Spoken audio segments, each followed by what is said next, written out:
Que é hora de falar de Fluminense. E se é hora de falar de Fluminense, é hora de falar de Neymar e Cristiano Ronaldo. Que história é essa? A gente vai saber já agora. Porque foi o que o presidente do Fluminense, o Mário Bittencourt, né, ele deu uma entrevista falando isso, que o plano do Fluminense era contratar um dos dois jogadores, que chegou a sondar a situação dos dois jogadores para a Copa do Mundo de Clubes. Chegou até a conversar com o Neymar, pensando aí, né, se ele poderia jogar no Fluminense, depois de repente voltar ao Santos. Vamos ouvir o que o presidente do Fluminense disse. Eu liguei para ele e falei, olha, eu queria saber de você se, assim, existe alguma possibilidade, né, do Cristiano pensar em jogar o Mundial de Clubes, porque o clube, ele não está mais no clube que vai jogar e etc.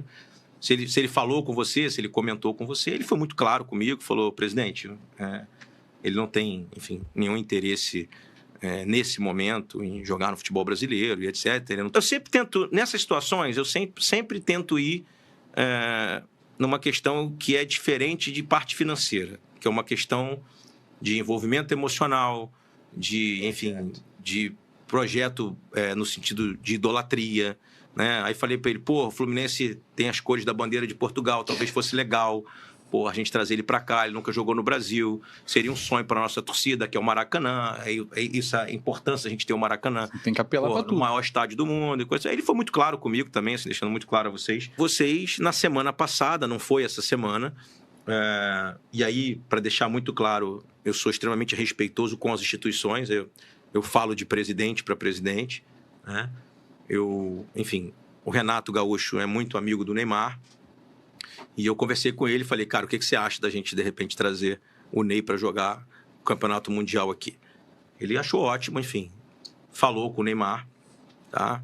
E o Neymar foi muito gentil, muito elegante e falou, cara, tem que falar, obviamente, com o meu pai. E eu, obviamente, que para falar com o pai dele, liguei para o presidente do Santos, que é meu amigo e é uma pessoa muito boa, assim, um cara muito legal. E disse a ele, olha, eu queria a tua autorização, porque o jogador está no Santos, enfim, em que pese o contrato acabar em 30 de junho, o Mundial, o primeiro jogo nosso é 17. Eu pedi autorização, ele falou, claro, você pode ligar e etc. E eu falei com o pai do Neymar. E ele foi muito gentil, assim, muito elegante comigo. Não fechou as portas em momento nenhum. Falou, olha, a gente gostaria de ouvir qual é a tua ideia, etc. Eu falei para ele que a ideia 1 era trazer para jogar o Mundial.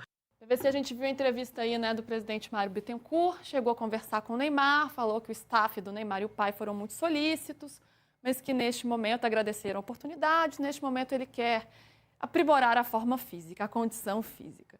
E Cristiano Ronaldo também não topou neste momento. Como é que você viu essa investida, hein?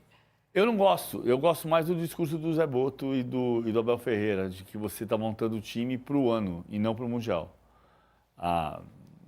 O melhor marketing que existe é vencer. Não adianta você ter o Cristiano Ronaldo e perder. Aí você vai ficar com a fama de que o Fluminense é o time do Cristiano Ronaldo que perdeu. Mas cada dirigente vai ter um ponto de vista e é respeitável. Não conseguiu, não sei por que divulgar o que não deu certo. Mas também é uma opção do clube.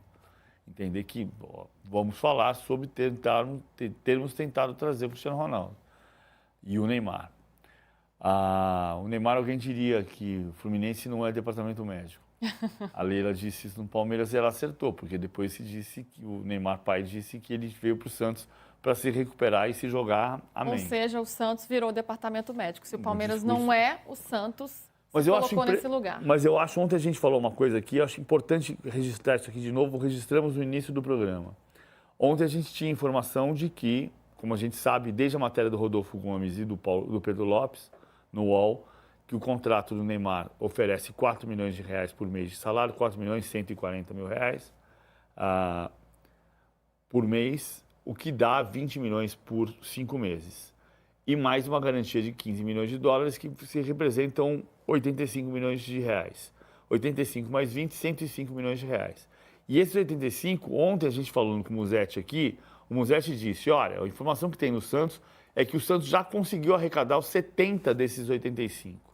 E a informação que eu tenho hoje é que o Santos já conseguiu arrecadar os 85. Vai arrecadar um pouco mais do que isso. Só que não se sabe se o Santos destinou este dinheiro para a Operação Neymar.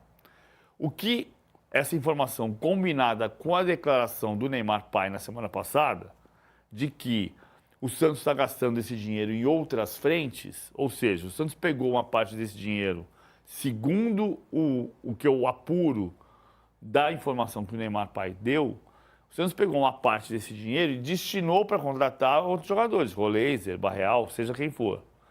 Então, a grande pergunta é, se a operação arrecadou, de fato, como a informação que eu tenho, 85 milhões de reais, que é o valor de marketing para a NR Esportes, cara, é impressionante, parabéns. Porque você mediu um valor deste tamanho e conseguiu. Então a operação se paga do ponto de vista da NR e do Santos, porque sobra os 25% para o Santos. A questão é que isso não fez ainda o Santos ter respiro. Porque a gente não sabe se esses 85 milhões já deviam estar na conta. Se estão arrecadados, tinham que estar na conta da NR. E aí você fala, agora nós vamos renegociar. E não é isso que está acontecendo. O que está acontecendo, informação do Musetti de ontem também, e que eu também estou apurando, é a seguinte. O Santos está discutindo como renegociar este valor no próximo contrato. E aí é que tem um risco operacional gigantesco, que é a conta que eu estava fazendo ontem.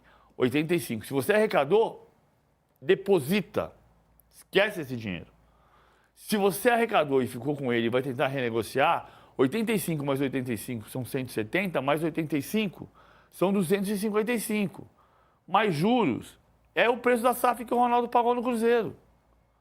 E é o risco de você ter que transformar crédito em ação, numa eventual transformação em SAF. Ou seja, se você me deve 250 milhões de reais mais juros, então me dá 70% das ações da SAF. Mas o PVC, a gente está falando dos números aqui, toda essa conta e essa apuração, tudo isso é muito relevante, claro, até para saber, né, como é que essa conta vai fechar e a saúde financeira do Santos. Mas e o ponto de vista esportivo, né? Não, do ponto de vista esportivo, ele já fracassou até aqui. O Neymar, ele é um jogador de futebol, pelo menos ainda, tudo ou bem, deveria Luísa, ser. mas nós estamos discutindo duas coisas. Do ponto de vista esportivo, não há dúvida que os 5 meses foram de fracasso da operação esportiva. O Neymar fracassou do ponto de vista esportivo. E aí você vai apostar em mais um ano em algo que já fracassou? Se você tiver arrecadado 85 milhões de reais e mais 25% disso que vai para o teu cofre, isso representa 50% a mais do que você tinha, do ponto de vista econômico pode até valer a pena. Mesmo que ele não jogue. Mesmo que ele não jogue. Só que não é isso que está acontecendo. Uhum. Porque se você arrecadou 85 milhões de reais e não pagou, aí a gente vai discutir outra coisa. O Santos vai ter que virar SAF para pagar essa dívida? E veja que, aparentemente, o plano de marketing, porque não tem documentado isso aqui como tem o contrato do Neymar. O contrato do Neymar, que vale 105 milhões de reais, está documentado, Rodolfo Gomes e Pedro Lopes documentaram. O que eu estou dizendo é uma apuração que eu acredito. O Santos conseguiu fazer o contrato render 85 milhões de reais, que é o que paga o direito da NR Esportes. Só que isso não está depositado na conta e o Santos vai tentar renegociar essa dívida. E isso coloca o Santos sob risco. Porque se for 85 e 255, vira juros e vira ação 80% da SAF. 70% da SAF. 90% da SAF, sabe Deus quanto, uma nova SAF. Então, o que está se discutindo são duas coisas. A operação do marketing está dando certo, aparentemente, mas não para o Santos. E isso pode comprometer a pergunta e a preocupação é se o Santos vai sair bem desta história. É um buraco, né? É uma preocupação muito grande. E eu queria voltar nessa história do Fluminense, né? Ainda repercutindo essa entrevista do Mário Bittencourt, e você já comentou, né, sobre o ponto de vista você pensa mais no futebol, que afinal, né, a ideia não existe marketing melhor do que ganhar. Do que ganhar, é isso aí. E o Boto, inclusive, do Flamengo, já falou, né? Não faz sentido você trazer um jogador para o Mundial de Clubes. A gente tem objetivos aí esportivos na temporada. Mas o que passa na cabeça do Fluminense nesse momento? O time do Renato Gaúcho, que está aí, né, no grupo F, junto com o Borussia Dortmund, Mamelodi Sundowns e com o Ulsan da Coreia.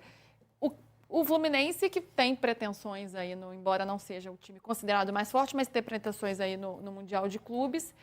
E pensando nessas estratégias, PVC, o que o Neymar poderia oferecer para esse Fluminense no Mundial de Clubes? Ele não está conseguindo jogar no Santos. Visibilidade. E vale isso, vale a pena. Se o Fluminense ganhar do Ulsan, do Mamelodi e for para as oitavas de final, o Fluminense vai ter visibilidade. Vai ter a camisa do Fluminense, todo mundo vai saber, sabe do Mundial de Clubes, que a camisa do Fluminense é brilhantemente, lindamente tricolor, com calções brancos e meias brancas. É o rosto internacional do Fluminense, desde 1902. Começou de cinza, é verdade, depois o uniforme tricolor. Isso é visibilidade. Não existe marketing melhor do que ser campeão. É uma situação que eu fico pensando, pareceu piada em algum momento, assim, de como é que, por que o Fluminense vai atrás de um Neymar e até do Cristiano Ronaldo nesse momento. Daria para encaixar num time ou é só aparecer mesmo? Eu acredito muito mais no discurso do Boto e do Abel. Uhum. Você monta o time e teu time vai jogar o ano inteiro. Você não traz... É verdade, assim, o Grêmio foi campeão do mundo com Mário Sérgio e Paulo César para jogar as finais do Mundial. Para jogar as finais do Campeonato Gaúcho e o Mundial de Clubes. O Cruzeiro levou o Bebeto e o Donizete para fazer a final do Mundial contra o Borussia Dortmund. Você lembra disso? Lembra? O Bebeto jogou no Cruzeiro? Eu lembro.